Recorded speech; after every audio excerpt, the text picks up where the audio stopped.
All right, hello and welcome everyone to the CSLP 2023 All Together Now webinar.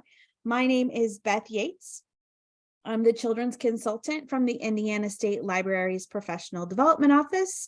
I will be your host, presenter, and question moderator today, wearing all the hats. Just a couple of announcements for you. First of all, to register for other webinars or trainings available from the Professional Development Office, please see the Indiana State Library's events calendar, which can be found on our website at www.in.gov/library, and it's under Services for Libraries. This session's 1 hour, so you're eligible to receive 1 LEU for this presentation. If you're watching a recording of this webinar, instructions on how to obtain your LEU are in the video's description on YouTube. Or you can also find those instructions on the Indiana State Library's continuing education site under LEU policies. But in short, when you watch a recording, your director or someone in HR should create a certificate for you, as they're the ones who can verify that you have watched. One more note. I think most of you are from Indiana, but one or two might be here from other states or might be watching the recording. If you are from another state, you will need to contact your state library to discuss whether you have access to the CSLP materials. And you can check the CSLP website to learn who your state rep is under membership information, and then you select state and territory representatives to find that information out. Okay, I think that we are ready to get started. So again, my name is Beth Yates. I'm the Children's Consultant at the Indiana State Library in our Professional Development Office. It's my job to offer professional development opportunities and best practices advice to youth services library staff in Indiana. But I also, in my job, I happen to be the Indiana State representative for the Collaborative Summer Library Program. CSLP is the organization that comes up with that common theme that many of you use every year. And CSLP is a nonprofit that is run almost completely by volunteers. Those volunteers are often state reps who usually work at state libraries like I do, as well as public librarians across the US, like you all, who participate in committees and even on the CSLP Board of Directors. In fact, we have two people this year from Indiana who will be chairs of some of our committees. We have someone, Rachel from Frankfurt, who will be the chair of the Theme and Slogan Committee, and we have Abby Cuman. Is it Cuman? I'm sorry if I say your name wrong, Abby, but she's here today, I see, and she's going to be the head of the Inclusion Committee. So thrilled to have Indiana representation and participation. Cuman, thank you. Okay. On the spot, I panic. So, all right. So really happy to have you all. State reps usually work at state libraries, like I said, because the state libraries are the ones who usually administer the program in their states. And state libraries often cover the membership fees for all public libraries in their state. And that is what happens in Indiana also. The state library actually pays for membership into CSLP for all of the public libraries in Indiana. So all of you are members of CSLP, whether you use the program or not. And so the program is available for you to use in whatever way works for your library. You know, if you want to use just the slogan, if you want to use everything, either way, that's great. And if you opt not to use it, that's okay too. The other thing to know, is that, I said CSLP is run mostly by volunteers. We only have 2.5 paid staff, an executive director and an administrative person who are full-time, and then a part-time person who oversees and edits the manual. Otherwise, it's all state reps and frontline librarians like you all who run the program via committees. Like any good library organization, we love a committee. Here are most of the committees listed here. If you see something here that you have an interest or a strength in, I encourage you to apply to volunteer next fall. The call out for committee volunteers usually happens in late August or early September. And I always try to share that out on the listservs here in Indiana. And it's also always posted on the CSLP website, so you can check there too.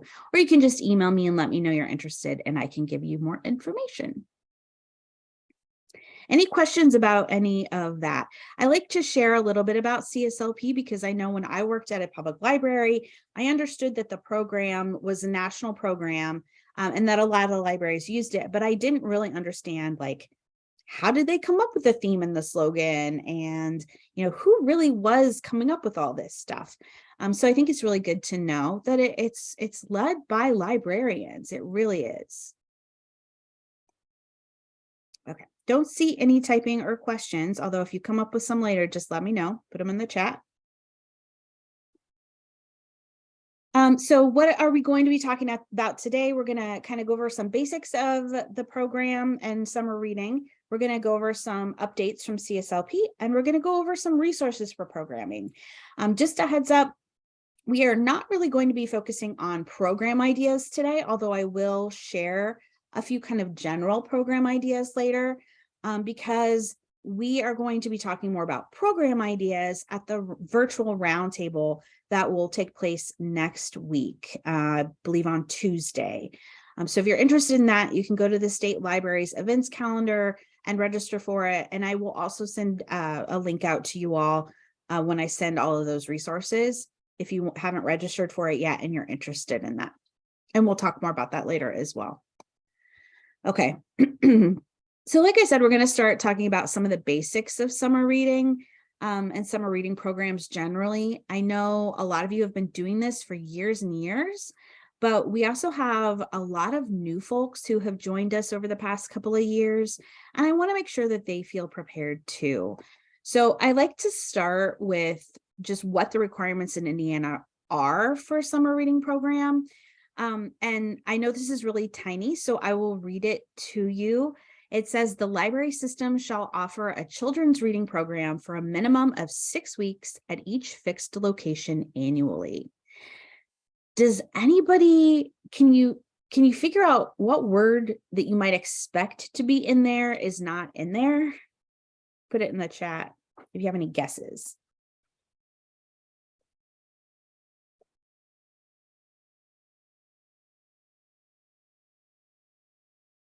What word is missing? Summer. Yep. Yes, exactly, Mary and April.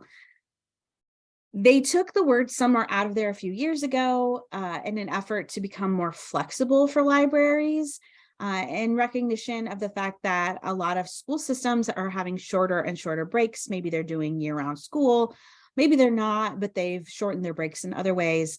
And so they wanted to make it more flexible for the library. So you just have to do 6 weeks of a reading program.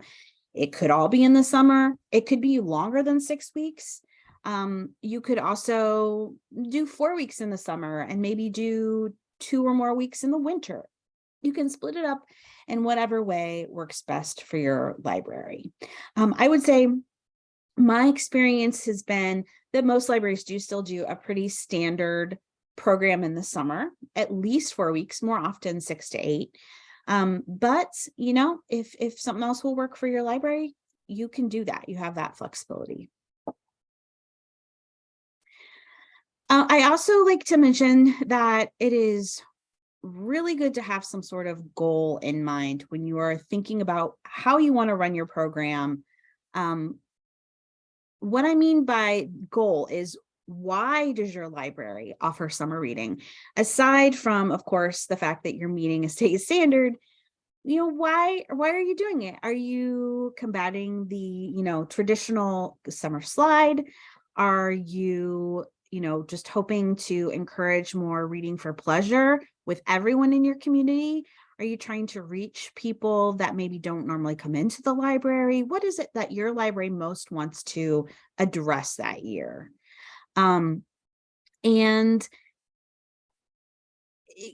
stop and think about it, consider it, because that can really direct, if you want to make it so that everybody's just reading more for pleasure, Or if you want to make it so that kids can have a sense of accomplishment in the summer, then maybe you make your requirements for finishing the program a little bit easier than they have been in the past. Maybe they don't have to read quite as much, or maybe they can do things besides reading. Maybe they can write a story, draw a picture, attend a program, go to a museum, just kind of expand the view of what makes, what constitutes participation in your program.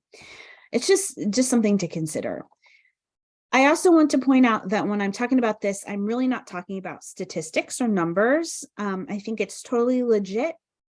If your library individually wants to keep track of, how you did this year versus next year, and is your program growing, that's totally fine and something you might want to do.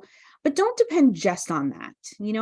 Try to have like an actual reason for why you're doing it. So this is just to encourage you to have those conversations with your coworkers and supervisors, and yeah, give it a little intention. I did mention, I saw at least one person who said they're a new director. Welcome, Caitlin. I did record a very short, like 11-minute tutorial called What to Consider When Planning Summer Reading. It really just hits some of the major categories that you'll want to think about. I will totally say it is not, from start to finish, here's how you run a summer reading program, but it is things to think about and consider. And this tutorial is linked from the resource sheet that I will be talking about later and sharing with you after this. So that video is available. Any questions about those things before we move on to talking about this year's program? Mary says, through trial and error, we found that reading in 10-minute increments helps kids focus. That's probably a nice, concise amount. It also gives kids who need to get up and move a chance to okay, I can read for 10 minutes and then I can go do something else. That's great. Thanks, Mary. All right, let's talk about this year's program altogether now. First of all, access to the CSLP programming manual is online again this year. Hopefully most of you have already accessed it. We have moved to online only because the past few years, we've realized that you can actually update things more easily online. And so everything you can access online is the most current version of anything, program ideas. Sometimes we're able to add new program ideas and just kind of keep the information updated more easily than we can if we put it on a flash drive, send it out, because then that's it, right? So that is one of the main reasons why we do that. If you like a paper copy of the manual, you can absolutely print the whole thing from the PDF that's available online. You could also purchase it yourself from the online store if you're interested. They're not terribly expensive. So it is available if, in other formats, if you need it that way. One other note, if you're a rural library and your internet is very slow, and so you're not able to download things like the graphics, please reach out to me because I have a couple of flash drives. We can come up with a solution. I can potentially get those to you. I don't have enough to give one to every single library who just wants one. But if you need one, you can let me know and I can help you out. Okay, the only other thing I want to mention about this is that you do not need to log into the website anymore to gain access to the manual. However, you do need that special code.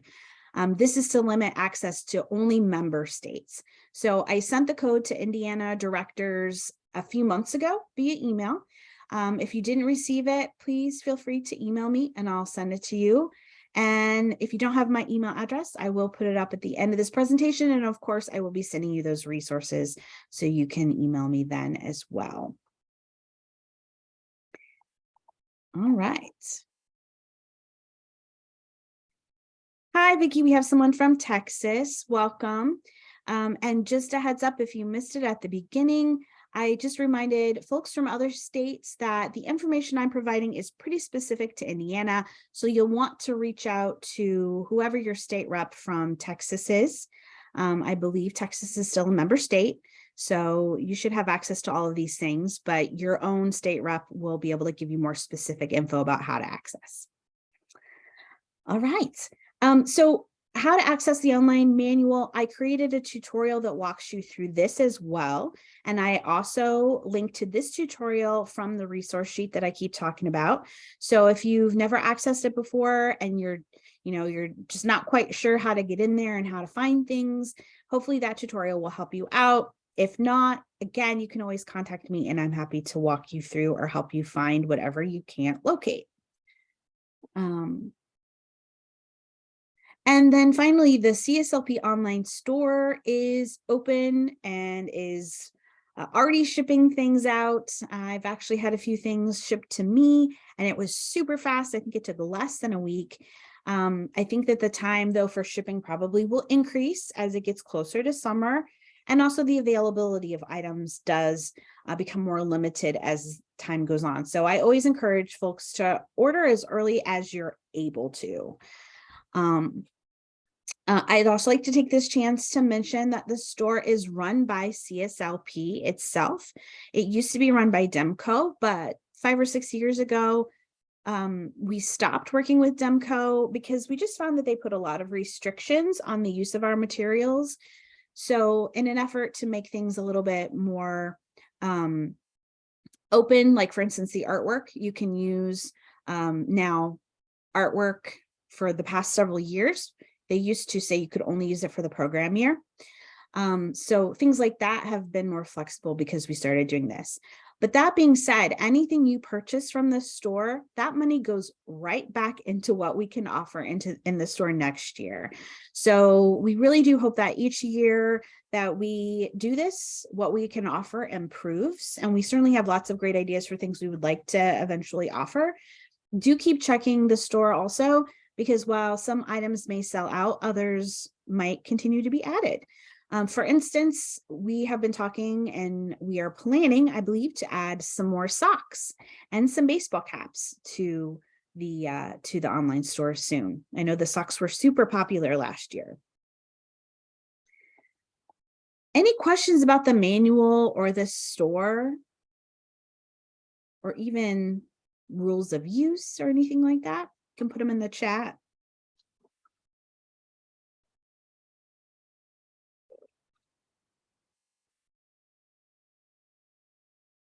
All right, well, if you think of something, let me know.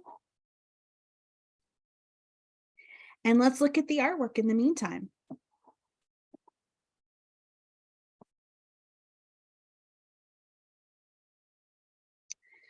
So Frank Morrison is our artist this year.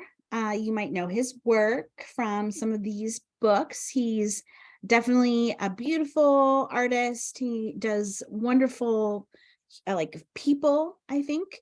And his medium is primarily paint on canvas. So you'll definitely notice some texture in some of the art pieces because they were originally done on canvas, which is kind of cool. It does make it a little more difficult to transfer into artwork for this sort of thing, but it looks cool and he does amazing stuff. So here are the early literacy and the children's posters.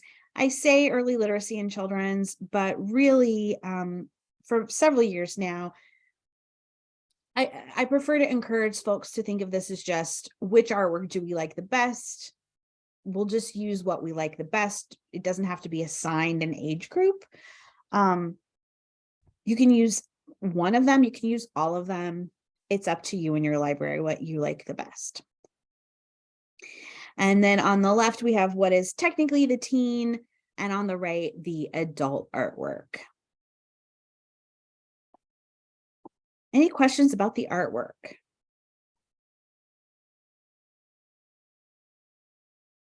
Oh, thanks, Mary. Mary says, Let the Children March is a great storytime book for Dr. Martin Luther King Jr. Day. All right, then. Well, let's get into some resources for program planning and just for summer reading generally. I've mentioned several times that there will be a resource sheet that I'll make available to you. I'll send that link out to those of you who are watching this live today. You'll receive that along with your LEU, for instance.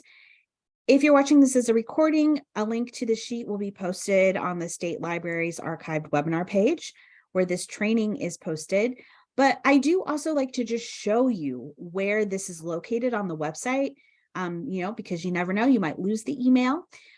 So if you go to the Indiana State Library's website, you can just Google Indiana State Library. Then over on the left-hand side, you'll see services for libraries, and you'll select that. And then that'll pull up this site where you can see professional development and library development in the middle. And under professional development, you'll find a link called Resources for Libraries Serving Youth, or Librarians Serving Youth. And that is where you'll find all kinds of CSLP related summer reading links. So that's the very top of the page starts with the professional development opportunities at the very top. But the second section down is the collaborative summer library program section. And that is where you'll find these links. And I want to talk about the resources for program planning first, because that is the one that I keep talking about. So when you click on that, it takes you to this page. So it's not really a document so much as it is a website now.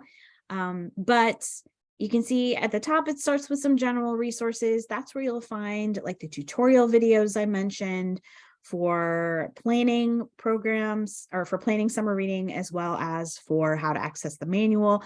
And then as you go down, you'll get into the programming resources that I'm talking about today. Going back out to the last page, right underneath that link is Summer Reading 2023 program ideas. So as I mentioned at the beginning, I have been traveling around the state. I've gone to about half of the locations already, and I'll be going to the other half in January and early February. And whenever I go to these locations, we have a roundtable and we talk about program ideas, and I collect those ideas and I post them here on this page. So if you click on that program ideas link, it takes you to the page. It starts with some resources for summer planning at the top. That's just kind of a shortcut of some of the ones from the resource page. And then as you scroll down, you'll actually come across the program ideas themselves. And they're arranged by age group. So there's early childhood, school age, teen and tween, adults, and all ages. So like here is what the all ages list looks like. It's just kind of a general title or description, and then a basic description of what the program would entail. If the person provided a link, like a website link, I try to include and link to it via this. And I try to give you as much information as they gave me.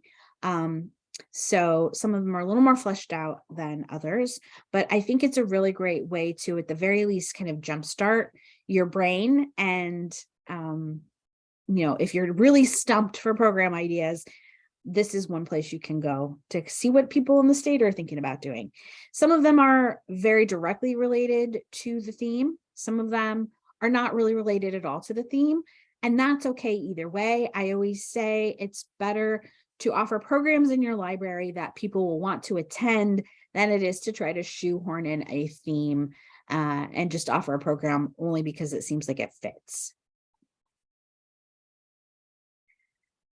I mentioned that when I do the in-person trainings, we have a roundtable discussion. Well, the same is true here virtually. So we're not having a virtual roundtable today, but we will have one on January 10th at 1 p.m. Eastern, where we will I'll be asking those who are in attendance to share their program ideas with one another, just like we do when we're in person. The only thing I will say is if you attend, I do ask that you please come prepared to participate. Virtual roundtables are potentially a great sub for in-person roundtables, but I find that people are a little more reticent. They're a little less willing to talk or, unmute. So please, if you attend, I encourage you to be prepared to unmute, turn on your camera if you have them.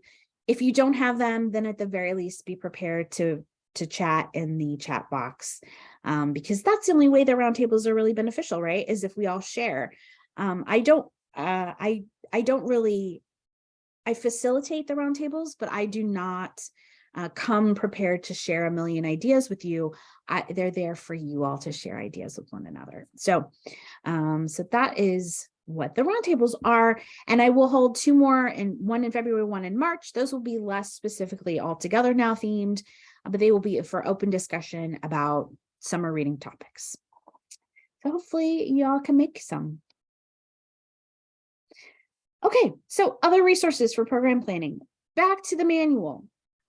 This is the program manual for this year. This is the cover. We already discussed that you have digital access this year. And I really, really encourage you to peruse the manual, because if you're looking for themed ideas, this is like the first place that you should think about going, really. Because that is the whole point of this manual, right? At the very least, take a glance at the table of contents. It might inspire you. On the left-hand side, you can see that it's arranged either by chapter, and these chapters are themed. So getting started is not, it's a separate thing, but Friends Forever, Community Connections, those are examples of some of the chapter headings. And then on the right-hand side, you can also look at the table of contents by age. So if you serve a very specific age group, you're only interested in that age group, you can look at programs that way too. So this is that getting started chapter that I briefly mentioned just then.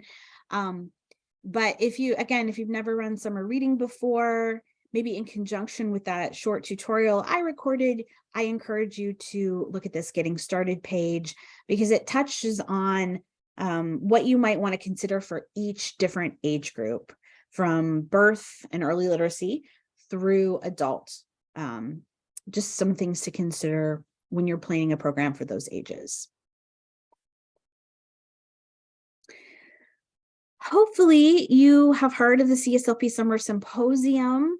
The second annual symposium took place via Zoom on December 8th, so it is already over, but the recordings and slides and handouts are all available now.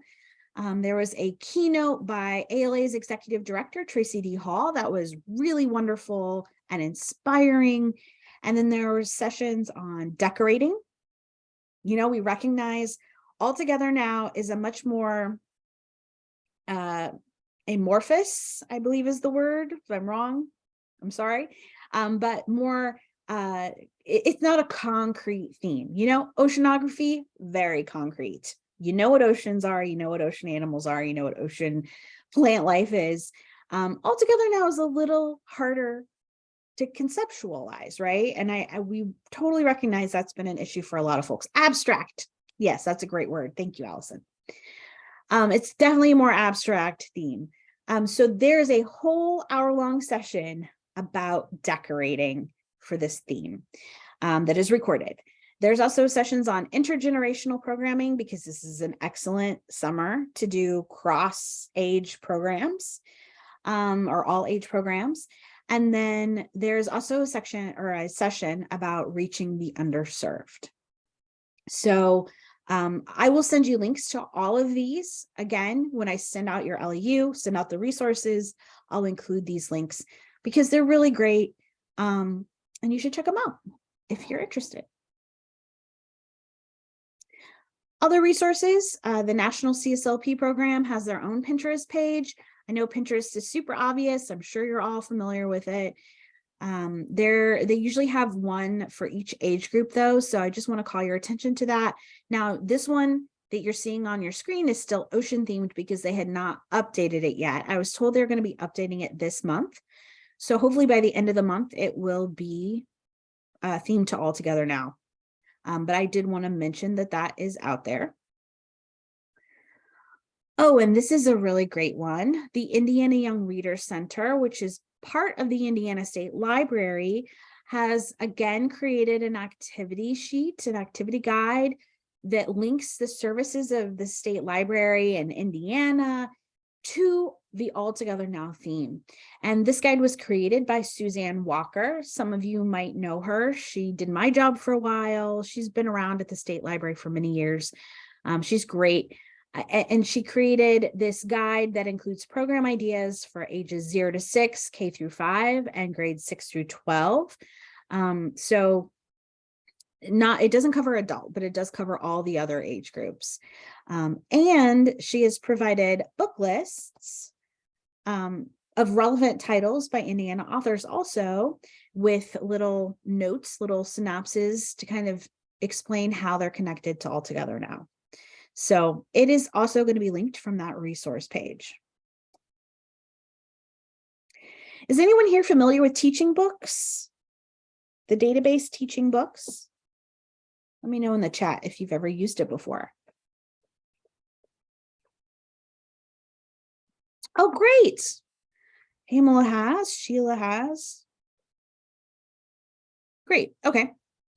Well, for those of you who are not familiar, Teaching Books is an excellent resource for anything regarding authors and books.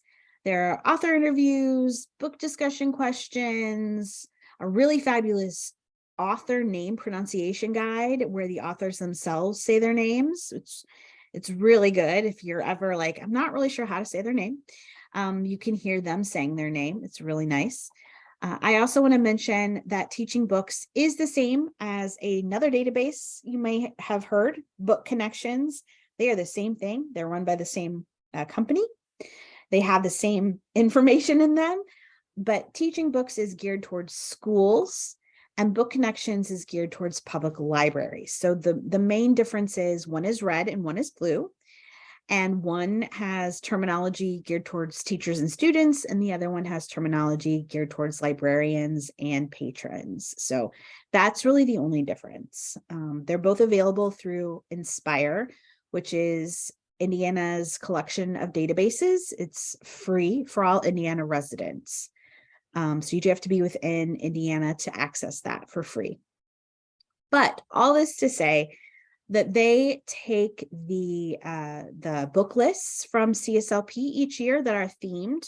So they took the All Together Now themed book lists and they added them to their database so that they could make sure that there are resources available for each of the books on the list, which is really, really wonderful.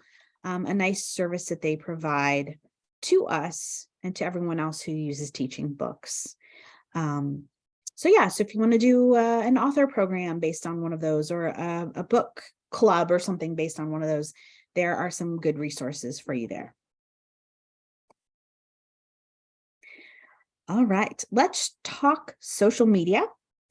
If you're on Facebook already, there are a few groups that are worth considering joining. If you're there anyway and you're interested, CSLP has a page, like the organization has a page that you can like or follow. It's in the top left corner. That's what that one looks like. And then in the top right corner, that is the CSLP's programming group.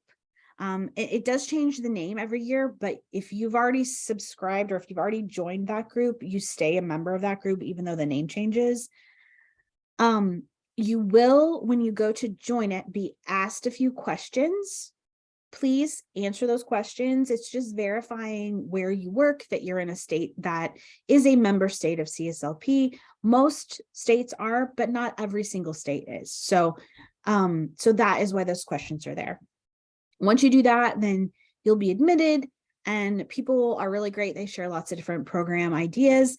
People share lots of decorating ideas last year. So it's a nice one to belong to. And then finally, at the bottom, the Programming Library and Interest Group. That one is part of ALA. It is not summer specific, but it is a nice general programming group to join if you are interested in that sort of thing. It's a nice place to kind of, bounce ideas off of other library staff and to, you know, get ideas from them too, right? Any of you familiar with StarNet, STEM Activity Clearinghouse? Has anyone ever used this one before? Yay, Mary. Great. Well, StarNet is a really excellent resource that I like to tell people about whenever I have a chance, especially if you're interested in doing some STEM programming at your library. It's basically, well, first of all, StarNet stands for Science, Technology, Activities, and Resources for Libraries. So these are activities that have been developed or collected specifically with libraries in mind, library programming in mind. Each program, it says check it out here. That's check it out in the check it out sense, not in the library check it out sense. You don't need a library card to open or access any of these program ideas. But so once you click on check it out, it opens up the program idea. It's often a PDF, and it gives you all the information that you need in order to do the program. Mary adds, many of the programs don't require a lot of supplies or require easily accessible ones. Thank you for that insight, because I think that's really helpful. The thing I love is that it tells you, like, who is the audience for this? How long do you anticipate it will take? What supplies do you need? How much might it cost if you do need supplies? And a lot of times it will give you the science behind what you're doing. So while I definitely do not think you need to be an expert in science at all to do a STEM program, because it's always very good to learn along with the kids. It shows them that adults don't know everything, but you can find things out, like you can still learn. That being said, it is nice sometimes to know what you're doing. So if you're interested in that, it often provides that information too. So while All Together Now might not immediately connect to STEM, again, it's not oceanography, I know. I think if you switch to thinking about group activities, like working together, all together now, working together, accomplishing things together, trying things together. So group activities, experiments, projects that can be done with groups, you can really find a lot of great STEM-based program ideas that will absolutely fit the theme if you're trying to do that. StarNet has a pretty heavy focus on Earth and space science, but we are all together on this planet, right? All together. So that's another take on the theme. Or, the planets are all moving around the sun together. Or ecosystems depend on each other or on each of their parts to survive. They have to work together to survive. So there's lots of ways you can spin All Together Now and still do STEM. All right, any questions about any of those before I move on to this next section?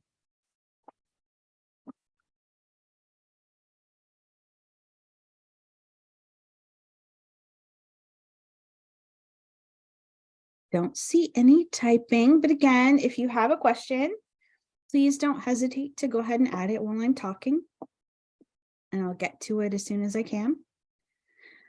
Okay, so this kind of last major section for today is I just really wanted to touch on some general programming ideas for you this coming summer. As a reminder, that January roundtable next week is where there'll be more discussion of programming ideas, hopefully shared by those of you attending. But I wanted to get you started thinking very broadly about the theme. So officially the theme for All Together Now is friendship and kindness. That's what it says on the website. And those can be great, but I would like to encourage you all to consider a very broad theme of community. I think this is such an important and relevant theme for public libraries. We are always trying to get more involved in our communities, get ourselves on their radar in a positive way. and we want them to be more involved with us also in a positive way. So how perfect is this chance to get out there and program with your community in mind this summer? I really think it can be. I know this theme has been a challenge to some people, and I understand that, but I can't think of a theme that's more closely aligned to public libraries and their missions than All Together Now, community, working together to accomplish things for your community. So with that in mind, there's lots of different ways to do this. Again, this isn't everything. This is kind of touching on some very broad general ideas. But what community support organizations can you work with in your area? Do you have like a food pantry? Could you do some sort of food pantry or supply pantry at your library? There are libraries that have done that before. Could you do a food drive at your library? Similarly, for animal shelters, that's what the kitties are there for, is, could you do a food or supply drive for a local animal shelter, or maybe an organization that fosters animals? You could also do programs maybe where you make blankets for dogs, or maybe little toys for cats. There are some simple ones out there. Again, Pinterest and places like that are great places to look. But you'd want, of course, work with that organization to find out what they need or want from you and what they would want to accept, right? So you need to talk to them to figure that out. Top right corner is like a kindness or a hygiene kit. So, maybe you do a drive for those supplies, and then you have a program where you work together. It could be for adults or teens or even younger kids, where you put together these kindness kits and they can be distributed. If you have a shelter in your area, or you have a homeless population of any sort in your area, or maybe you have a local church that works closely with the homeless populations, who could you work with? Maybe even senior centers. Maybe they could, you could work with them in some way to provide them with something. Just look out and see what there is in your community. It doesn't have to be your immediate area. Maybe it's your county. Maybe there's a county organization, and just see what it is. Where can you help?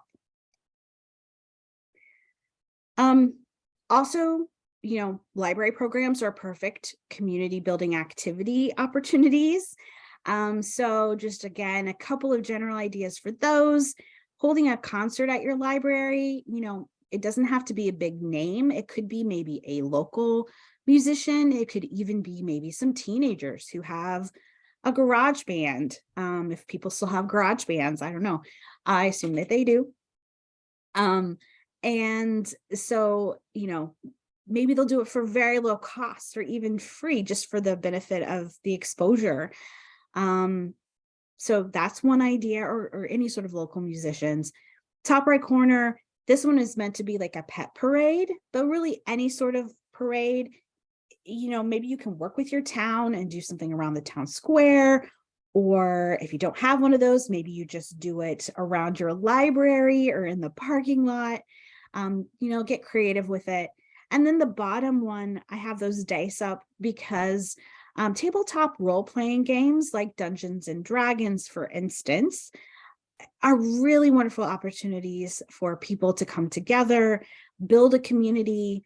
You don't necessarily have to know everyone that you're playing with, and you've got a nice in if you're a little more socially reserved, because you're playing a character. You're not playing, you don't have to be yourself. The pressure for conversation is reduced a little bit, because you get to put on this imaginary persona and play that way too. So if you have any local game stores, they can help you if you don't know how to play. You also might just have some, maybe somebody on your staff knows how to play, and is willing to either teach you or run the programs for you. Or maybe there's someone in the community who can. So just a few things to consider. Does anyone do tabletop role-playing games at their library already? Put it in the chat if so. I just recently got into playing D&D about a year ago, and it has been so fun. I really, really love it. It's a lot of fun. Okay, so Also, just any project that requires lots of folks to contribute. So building projects, and those can building where you create one big statue or something using cans or blocks or something in the library. You could have some sort of passive program like that in your library. You could have puzzles out that people work together to solve. Also, I wanted to mention that doing programs centered around animals that work together is a good option, especially for kids, but even for adults. So like bees are kind of the ultimate animal who works. They have to work together in order to survive, right? So a beekeeping program or just a program for kids about bees, just a few opportunities.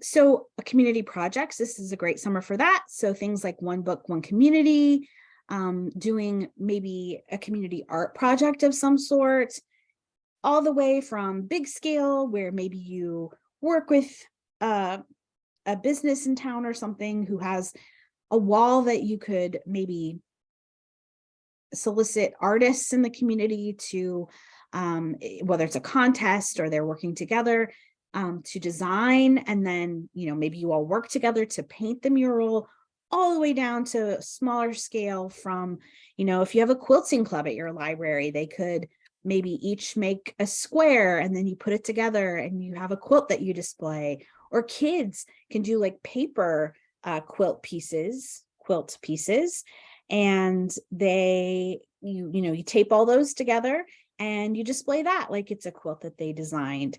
I mean, lots of different ways that you could approach that. Kaylin says, my husband and I play D&D, but our community is very conservative. And with being new to the title, I was hesitant about introducing it. Yeah, Mary has some great suggestions, possibly calling it something different. Game night or role-playing game night. There's Pathfinder is another version that's similar to Dungeons and Dragons, but doesn't have that name. Yeah, it stems from like the 70s and 80s, where Dungeons and Dragons was really demonized. Yeah, but it's not like that at all. It really has nothing to do with that. So, but yeah, maybe you could get around it that way. Okay, I already mentioned intergenerational or multi-generational programs. Great summer to do that. Again, there is a session that was recorded at the symposium that I will share out with you. Also, lots of ideas in the manual for this. And then finally, summer food service. Are any of your libraries already participating in the summer food service program? It's administered federally by the USDA, but then locally, I believe that the Department of Education in Indiana is the one who kind of, who administers it here. Any libraries out there doing it? There's kind of two different levels at which you can participate. There is the level, and I apologize, I can't remember the exact name for this level, but there's the level where you are the organization that pulls together the meals and that gets them delivered. And then there's the level that the libraries usually participate at, which is host. And that just means that you provide the space where they can deliver the meals to, and then the kids can come and eat the meals at your site. So that is the level that libraries usually participate at. Oftentimes, like Mary says, the school district is the one that provides the meals and they will deliver them to you. And then you just make them available to the kids who come that day. And they usually try to make it as easy on you as they can. I've heard, I don't know if this is true at all libraries or not, but I have been told that some libraries, the folks who deliver it also clean it up.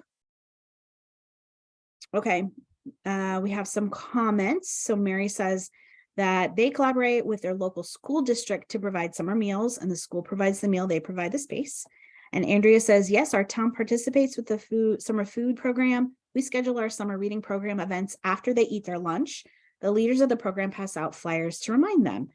That is great. And that is one of the things I was going to mention is, in addition to providing a wonderful service to kids who might not otherwise have food to eat in the summer, you also can potentially time it so that you're offering programs either before or after the mealtime.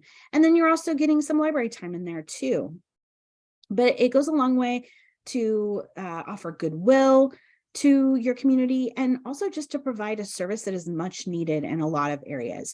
It obviously works better if you're somewhere that you can be walked to. And let's see, also, so in order to qualify, you have to be in an area that has a significant, I don't know, I can't remember the exact percentage, I apologize for this also, but it's a good portion of free and reduced lunch kids. And that's how you know that you're probably eligible. But then, of course, you can contact the Indiana Summer Food Service Program, and they can let you know for sure whether or not you qualify.